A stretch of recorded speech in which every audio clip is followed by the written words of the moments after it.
êtes devant le JT Express de Planète GT. Aujourd'hui, on parle de la plus belle voiture de l'année 2018. C'est parti, action.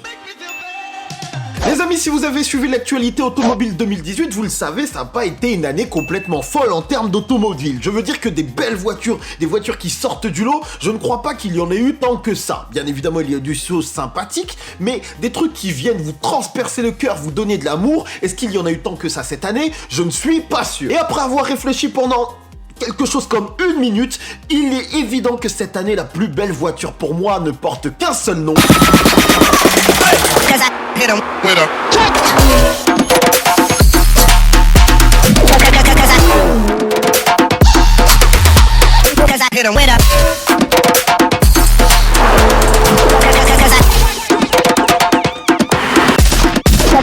Mais avant de rentrer dans le vif du sujet, prenons quelques instants pour revenir un petit peu sur cette année 2018.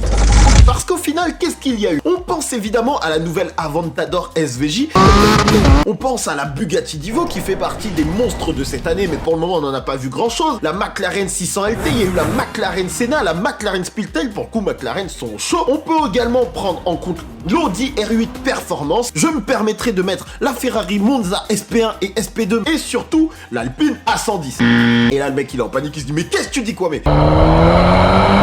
Non mais pour le coup il faut vraiment prendre le temps de mettre en lumière cette Alpine A110 parce que quelle beauté, ça vient de France, ça coûte pas très cher et tout le monde le dit, c'est une voiture qui tue. Jamais entendu faire. Même Top Gear l'a élu voiture de l'année devant de la Bugatti Chiron et plein d'autres folies comme de la GT2 RS ou de la 488 Pista, pour vous dire.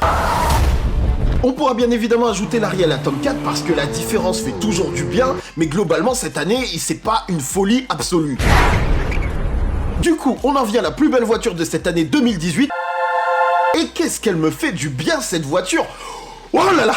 Laissez-moi vous expliquer. Grosso modo, jusqu'à présent, moi j'étais un gros fan en termes de V12 de la Ferrari F12 Berlinetta, qui a ensuite été plus ou moins remplacée, ou en tout cas améliorée à travers la version F12 TDF, complètement folle. Après ça, qu'est-ce qu'ils ont fait? Ils ont fait la Ferrari 812 Superfast, qui pour moi est un petit peu une sorte de marche arrière, parce qu'on perd un petit peu de style, je sais pas, elle est trop caricaturale, j'arrivais pas à m'adapter à cette voiture, et je ne sais plus quel soir de cette année 2018, je découvre l'Aston Martin DBS Superleggera.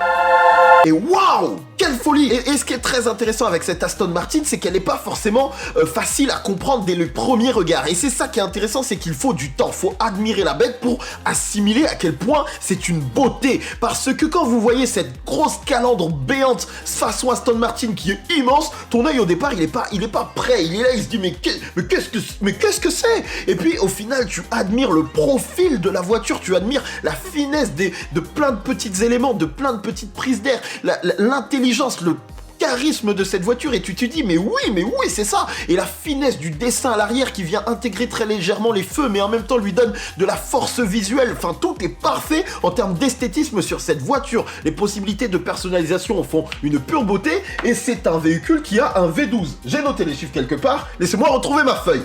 Sous le capot on retrouve donc un V12 bi-turbo en voyant la puissance aux roues arrière, ce qui en fait une propulsion de 725 chevaux, 900 Nm de couple pour 1693 kg. Le 0 à 100 est établi en 3,4 secondes et elle peut atteindre 340 km/h. Autant vous dire que c'est une voiture fantastique, mais qui n'oublie pas la passion, la beauté, l'amour. Et c'est pour ça qu'il parle de Superleggera, c'est le petit côté italien, c'est la beauté. Et qu'est-ce que j'aime ça. Par contre, il y a un petit problème, c'est bien évidemment à l'intérieur. Qu'est-ce qui s'est passé chez Aston Martin? Je ne sais pas trop. Ils sont perdus. Alors, le volant avec une forme chelou, on peut accepter. Mais bordel, quand tu fais une voiture aussi belle à l'extérieur, essaye de t'expliquer jusqu'au bout en faisant un bel intérieur. Parce que, mais qu'est-ce que c'est que ce motif? Cet intérieur n'est pas à la hauteur de la prestance incroyable du style extérieur de cette Aston Martin. Non mais regardez-moi, les proportions sont parfaites. C'est parfait, c'est beau, c'est incroyable. Je m'en remets pas, j'ai juste envie d'en prendre le volant. C'est le genre de voiture dans laquelle quand tu sors, il faut que tout soit en slow motion. Il faut que le temps se ralentisse pour mettre en lumière toute la beauté esthétique de ce véhicule. C'est incroyable, j'ai du mal à m'en remettre. Et vraiment, pour le coup, dans les commentaires, tu vas me dire ce que tu en penses. Et ne me dis pas que c'est pas la plus belle voiture de cette année parce que sinon... Ok, excusez-moi, je m'emballe un petit peu, je crois que je l'aime beaucoup, et surtout je suis pressé, faut que je parte en essai. Mais voilà, je voulais absolument vous en parler parce que c'est parfait, parce que c'est beau. Le truc un petit peu dommage, c'est que ce n'est pas aussi efficace qu'une 812 Superfast ou qu'une F12 TDF ou qu'une S12, donc Ferrari, sur le côté pilotage, garde de la main, mais sur le style, le côté esthétique, il n'y a pas de doute, c'est Aston Martin qui l'emporte en 2018. Bravo à eux. J'ai pas le budget, mais j'ai un pot de yaourt que je peux vous envoyer en termes de prix. Si j'écris dessus voiture de l'année 2018 en termes de style, sauf à l'intérieur, je peux vous l'envoyer. Enfin bref, les amis, j'espère que ce petit JT à la rage vous a fait plaisir. Faut que j'aille me préparer pour un essai. Si tu es nouveau, abonne-toi. On est toujours là pour kiffer, et uniquement kiffer. Et quand on kiffe pas, on pleure. Mais on n'a pas pleuré cette année, mine de rien. Bref, passe un bon week-end, fais plein de bisous à tes enfants. Si t'as pas d'enfants, fais plein de bisous à ta meuf. Si t'as pas d'enfants, fais plein de bisous à... Enfin, si t'as pas de meuf, fais plein de bisous à ta femme, ou à ta famille, ou à tes amis, ou à ta maman, ou à ton papa. Fais ce que tu veux, mais kiffe ta journée, s'il te plaît. Salut!